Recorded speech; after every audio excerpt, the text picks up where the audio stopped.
오늘 살리는 사명으로라고 하는 제목으로 하나님 말씀을 나누도록 하겠습니다.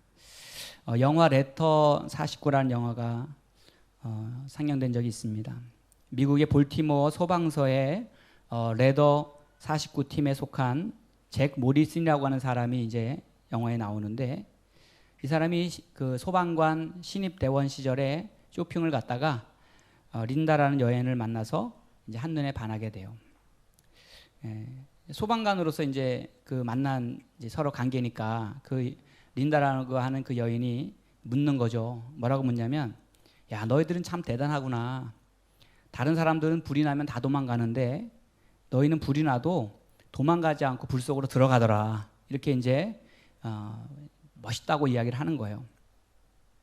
그랬더니 그 잭이 하는 말이 그 영화 속에서, 그건 그냥 직업일 뿐이야, 이렇게 얘기하는 거예요. 직업이야, 나의 직업.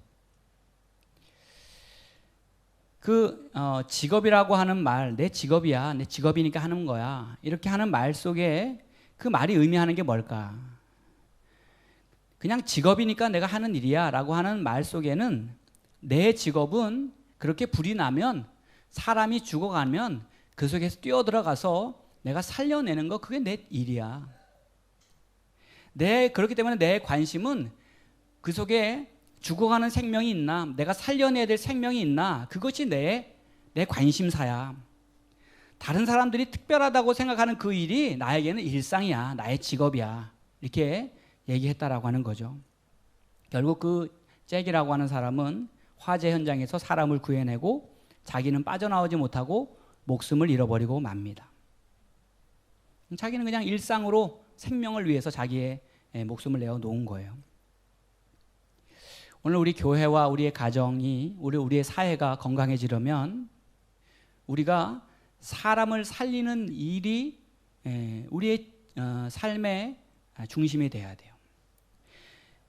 사람 살리는 일에 우리가 집중할 수 있어야 됩니다. 그것이 우리 일상이 되어야 된다. 십자가에서 자신의 아들을 내어주시고 물과 피를 다 쏟아서 우리에게 생명을 내어주신 그 이유가 뭔가, 그 이유를 알아야죠. 그거는 바로 우리가 살리는 사람, 살리는 교회, 살리는 가정의 사명을 감당하라고 하나님은 오늘 우리에게 십자가의 은혜를 베풀어 주셨다라고 하는 것입니다. 그렇기 때문에 우리가 서로 사랑해야 되고, 그렇기 때문에 우리가 믿음으로 하나님의 말씀을 붙들고 나아가야 되는 것입니다. 오늘 성경에 보면 고린도 교회 상황이 나와 있어요. 우리가 다 봉독하지 않았기 때문에, 고린도는 커다란 두 개의 항구가 있는 도시였습니다. 거기서 무역이 막 활발하게 일어났어요. 그래서 수많은 나라로부터 물건을 사고 팔고 하는 그러한 돈이 도는 상업 도시예요. 그리고 그 고린도라고 하는 곳에는 수많은 그 매춘업이 성행하던 곳이 바로 고린도라고 하는 도시였습니다. 그러니까 도덕적으로 문란했던 도시예요. 우상을 섬기던 신전이 12개가 있어가지고 영적으로 신앙적으로도 굉장히 어려웠던 도시. 그러니까 도덕적으로 병들어 있고 타락해져 있고 사람들이 물질 만능주의에 물들어 있고, 막 그러니까 어떻게 해서든지 성공해서 내가 내 삶을 한번 누려보자, 막 이런 일들이 그 도시에 일어나고 있었다라고 하는 겁니다. 근데 그 도시에는 특별히 우상들의 신전이 12개가 있어가지고 그 신전에 바쳐졌던 재물이 음식이 돼가지고 시장에 유통이 되고 그것을 판매하고 또 그것을 먹는 것이 일상화가 되어 있었어요, 그 삶이. 근데 이제 문제는 뭐냐면, 이제 거기에 복음이 전해지고 교회가 생겨나게 됐는데, 교회가 시작되니까 우상 숭배하다가 예수 믿게 된 사람들이 있지 않겠어요? 그죠? 그 도시에. 근데 그 사람들이 예수 믿고 교회 와서 예수 믿고 교회 다니다 보니까 교회에 있는 사람들의 모습을 보게 되지 않겠어요? 근데 그 사람들의 모습을 보니까 자기들이 예수님 만나기 전에 세상 속에 살면서 자기들이 이제는 청산하고 더 이상 내가 이제 그렇게 살지 않겠다고 결심하고 우상의 재물을 내가 먹지 않겠다고 결심하고 왔는데, 교회 와서 보니까 아무렇지 않게 그 사람들을 이제 신앙생활 하는 사람들이 그런 걸 먹는 거예요. 이 사람들은 평생을 우상에게 제사하다가 우상을 섬기다가 이제 예수 믿고 회개하고 예수님 만난 거예요. 그래서 우상의 제물을 파는 음식점은 내가 쳐다보지도 않으리라 뭐 결단하지 않았겠어요? 그렇게? 악은 모양이라도 버리라고 했으니까. 그렇게 출발을 했는데 교회 와서 보니까 사람들은 우상의 음식점을 파는 곳에서 아무렇지도 않게 그런 음식을 먹고 마시고 하는 것들을 보니까 아, 이게 뭔가 하는 생각이 드는 거죠.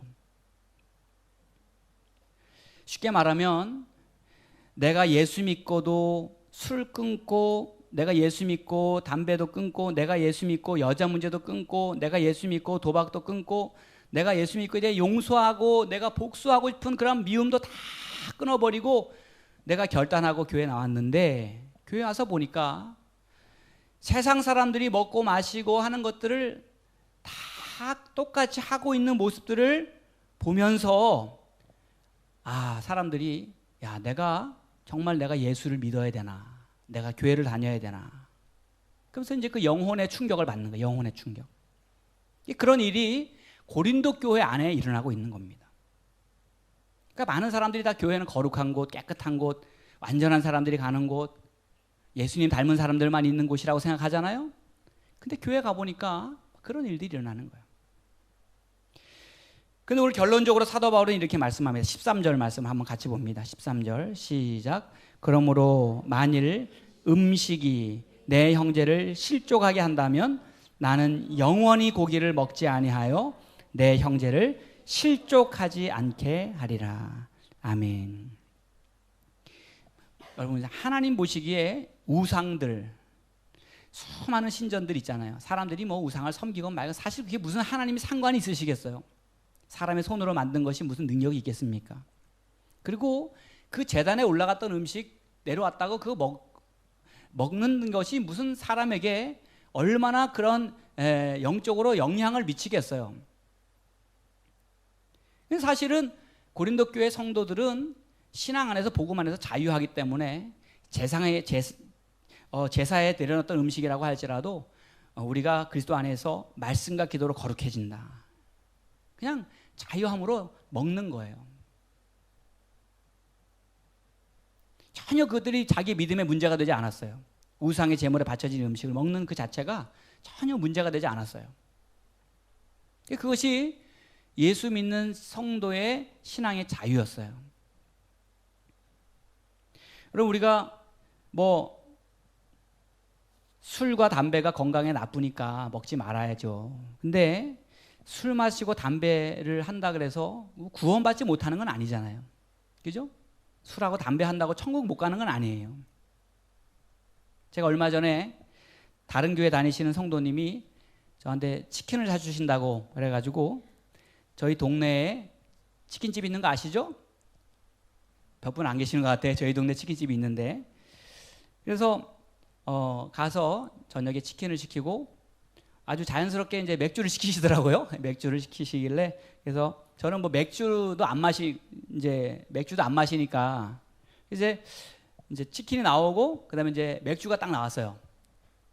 근데 이분이 맥주도 이제 뭐 술 종류니까 이제 맥주가 나오니까 기도를 하기 시작하는데 제 생각에 한 5분은 하신 것 같아, 기도를.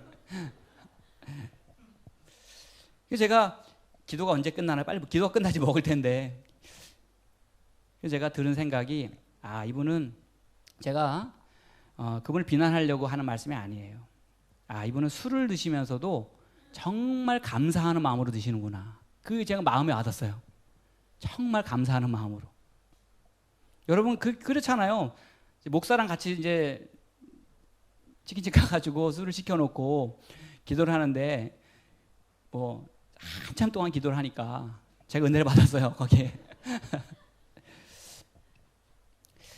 사실 문제는 뭐냐면 예수 믿고 교회에 처음 나오신 분들의 그런 이제 모습을 보면서 충격을 받는 경우도 있다라고 하는 거예요.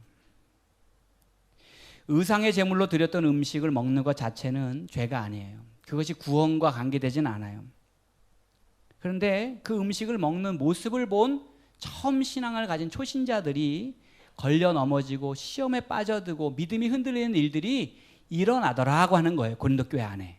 실제로. 그래서 바울은 그러므로 만일 음식이 내 형제를 실족하게 한다면, 내가 뭐 때문에 지금 이 사역을 하고 있는데, 내가 무엇 때문에 부름을 받았는데, 내가 뭐 때문에 힘들고 어렵게 이 교회의 사역을 감당하고, 내가 어떻게 해서든지 한 사람이라도 더 하나님의 사람으로 세워가려고 이 사명 감당하고 있는데, 내가 복음의 걸림돌이 된다 그러면 내가 과감하게 포기하리라, 내려놓겠다. 결단하는 거예요. 나 영원히 내가 고기 안 먹겠다. 그러니까 바울도 먹었다는 얘기예요, 안 먹었다는 얘기예요? 바울도 먹었다는 얘기예요, 자기도. 근데 그것이 형제를 실족하게 하는 일이라면 내가 먹지 않겠다. 우리가 또 한 가지 기억해야 될 것은 뭐냐면, 하나님이 나를 십자가 사랑으로 구원하신 이유는 나를 통해서 살리는 자의 사명을 감당하라고 나를 구원하셨다는 사실을 기억해야 됩니다. 저를 한번 따라했습니다. 나는 살리는 자입니다. 우리는 살리는 사람이에요. 여러분 아무나 살릴 수 있습니까? 아무나 살리지 못해요. 구원받은 사람만이, 예수의 생명을 받은 사람만이 살려낼 수 있는 거예요. 그래서 오늘 그렇기 때문에 나의 말과 행동의 기준은 누군가를 살리는데 덕이 되는가 걸림돌이 되는가, 이걸 항상 생각해야 돼요. 그래서 오늘 9절에 보면 이렇게 말씀하잖아요. 9절 같이 봅니다. 그런즉 너희의 자유가 믿음이 약한 자들에게 걸려 넘어지게 하는 것이 되지 않도록 조심하라. 아멘. 제가 지난 목요일에 우리 큐티 책 말씀을 묵상하는데, 고린도전서 7장 24절에 있는 말씀, 거기 보니까 이런 말씀이 있어요. 형제들아 너희는 각각 부르심을 받은 그대로 하나님과 함께 거하라. 지금 내가 살아가고 머물고 있는 내 삶의 자리는 바로 하나님이 부르신 자리라는 거예요. 그렇기 때문에 그 삶의 자리를 내 맘대로, 내 고집대로, 내 힘대로 살지 말고 누구와 함께 거하라요? 하나님과 함께 거하라. 하나님과 함께 거하라. 내가 머물고 있는 그 자리에 하나님과 함께 거하라. 그래서 하나님이 부르신 그 삶의 자리에서 우리가 해야 될 일이 뭔가? 고린도전서 7장 14절에 보니까 이렇게 비유로 말씀합니다. 거기 보니까 믿지 아니하는 남편이 아내로 말미암아 거룩하게 되고, 믿지 아니하는 아내가 남편으로 말미암아 거룩하게 된다. 믿음이 없었던 남편이 믿음 있는 아내의 선한 행실과 덕스러운 삶을 통해서 예수님 만나게 된다는 거예요. 하나님의 사랑을 깨닫게 된다는 거예요. 믿지 아니했던 아내가 남편의 그 믿음으로 말미암아 하나님의 사랑을 발견하게 된다는 거예요. 그래서 거룩한 하나님의 자녀가 된다라고 하는 겁니다. 그러니까 내가 먼저 믿었다면, 우리 주변에 아직 안 믿으신 분들이 계시잖아요. 나는 나도 안 믿었던 사람인데 나는 먼저 믿었을 뿐이에요, 사실은. 그죠? 나는 먼저 믿었을 뿐이에요. 뭐 대단한 것도 아니에요, 사실은. 내가 빨리 하나님이 나를 불러주셨을 뿐이에요. 그러면 먼저 불렀다는 것은 뭐냐면, 나를 하나님께서 먼저 부르셔서 아직 그 부름의 자리에 나오지 못하는 사람들을 향해서 예수님의 마음으로 섬기고 덕을 끼치고, 그래서 같이 그 거룩한 부르심의 길을 동참하도록, 그렇게 살리는 자의 사명을 감당하도록 하나님이 우리를 먼저 불러주셨다는 거예요. 여러분, 배움이라는 것도요, 먼저 배운 사람이 있어서 그 다음에 가르치는 겁니다. 먼저 배운 사람의 사명은 모르는 사람을 가르쳐 주는 거예요. 먼저 그 길을 가본 사람은 나중에 오는 사람에게 길을 안내해 줄 사명과 책임이 있는 거예요. 오늘 하나님께서 오늘도 그 삶을 우리에게 원하고 계신다라고 하는 겁니다. 그 살리는 사명을 위해 사도 바울은 내가 평생 나의 권리를 포기하겠다, 나의 자유를 내려놓겠다, 그렇게 이야기하고 있는 거예요. 또 하나, 살리는 자가 되기 위해서 우리가 항상 예민하게 생각해야 될 것은 뭐냐면, 나의 행동이 믿음이 약한 사람들에게 어떤 모습으로 보여질까를 늘 분별하는 거예요. 내 모습이 믿음이 약한 사람들에게 어떻게 보여질까? 오늘 11절에 보면 나의 지혜롭지 못한 행동이 믿음이 약한 사람들을 다시 세상으로 돌아가게 하는 멸망길로 인도하는 죄가 될 수도 있다 그랬어요. 그래서 보면 11절에 그러면 내 지식으로 그 믿음이 약한 자가 멸망하나니 그는 그리스도께서 위하여 죽으신 형제라. 너의 잘못된 신앙의 판단으로 말미암아 그 믿음이 약한 자가 멸망할 수 있다. 그러니까 너가 분별해라. 너가 정말 예민하게 너의 행동 거지를 조심해라. 이렇게 말하고 있는 거예요. 여러분, 그 한 영혼이 어떤 영혼입니까? 오늘 성경에 보면 그는 그리스도께서 위하여 죽으신 형제라 그랬어요. 저를 한번 따라하겠습니다. 그는 그리스도께서 위하여 죽으신 형제라. 아멘. 하나님 우리에게 맡겨주신, 살리라고 맡겨주신 그 한 영혼은요, 예수님께서 위하여 죽으신 하나님의 형제 자매라는 거예요. 하나님의 가족이라는 겁니다.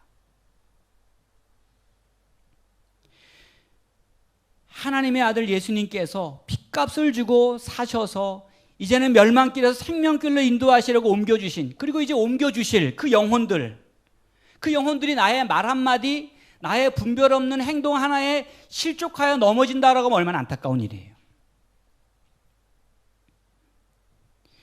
교회는 십자가 핏값으로 구원받은 영혼들이 하나님이 내게 맡겨주실 영혼들을 향해서 두렵고 떨리는 마음으로 그 사역을 감당해야 될, 살리는 사명을 감당해야 될 거룩한 공동체임을 기억하시기 바랍니다. 우린 그 거룩한 부담을 갖고 예배하고 그 거룩한 부담을 갖고 우리가 신앙생활을 해야 돼요. 그 부담이 살아있어야 돼요. 안 그러면 우린 신앙생활은 나 혼자 잘 먹고 나 혼자 복받고 나 혼자 잘 살다가 끝나버리는 그러한 인생 되고 마는 겁니다. 지난주에 월요일에 교육자 회의가 있었어요. 저희 지방에 한 달에 한 번씩 있어요. 37개 교회가 모이는데 그날 제가 우리 교회 이제 성토 작업하니까 못 간다고 이제 그 서기 목사님하고 감리사님한테 말씀을 드렸어요. 오라고는 안 했어요, 제가. 오시라고는 안 했어요. 근데 이분들이 회의를 마치고 다 오신 거예요. 회의를 마치고 그 10여 분이 오셔가지고 그 감리사님과 그 목사님들이 거기 오셔서 정말 기도를 해주시는데 정말 너무 뜨겁게 기도해 주셨어요. 제가 우리 감리사님이 기도하실 때 그렇게 간절히 기도하시는 걸 처음 봤어요. 처음 봤어요, 정말로. 그렇게 간절하게 기도해 주시더라고요.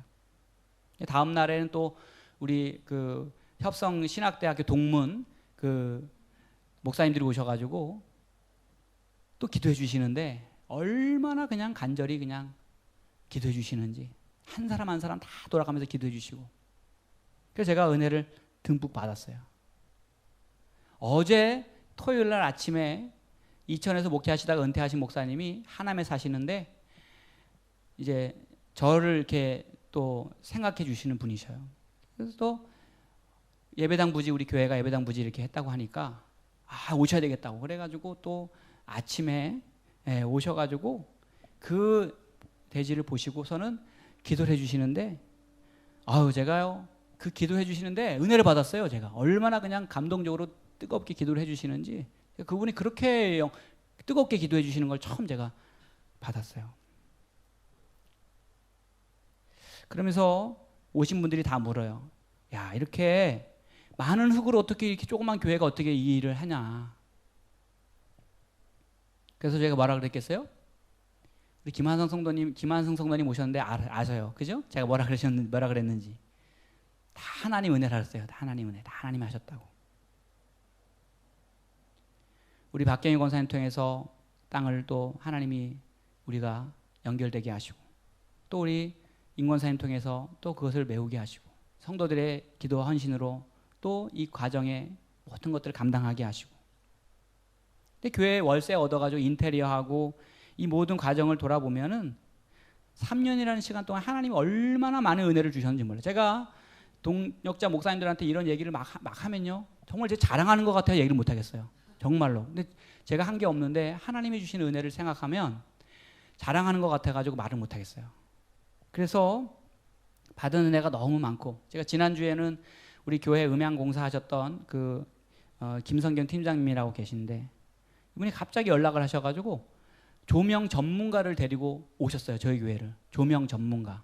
그래가지고 왜 오셨는가 봤더니 이 조명을 전문적으로 하시는 분인데, 이 조명도 이제 사람의 눈에 피로도를 주고 그렇지 않은 조명이 있고, 공간에 따뜻함을 주고 그렇지 않은 조명이 있고, 그래서 다 그 기계를 가지고 와가지고 이 공간 안에 조명을 다 세팅을 해가지고 이제 그 은혜로운 밝기와 색을 낼 수 있도록 그렇게 도와주시겠대요.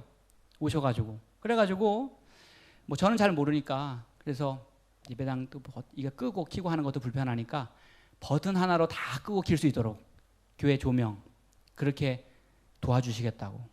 제가 생각지도 않는 또 그 도움의 손길에 너무너무 제가 또 감사하고. 그러니까 여러분 보세요. 우리는 이렇게 모이지만 주변에 하나님께서 기도하게 하시고 관심 갖게 하시고 또 정말로 사랑으로 지켜보게 하시는 영혼들이 얼마나 많은지 몰라요. 이게 하나님의 은혜예요. 하나님의 은혜. 근데 이제 제가 이 말씀을 드리려고 하는 거예요.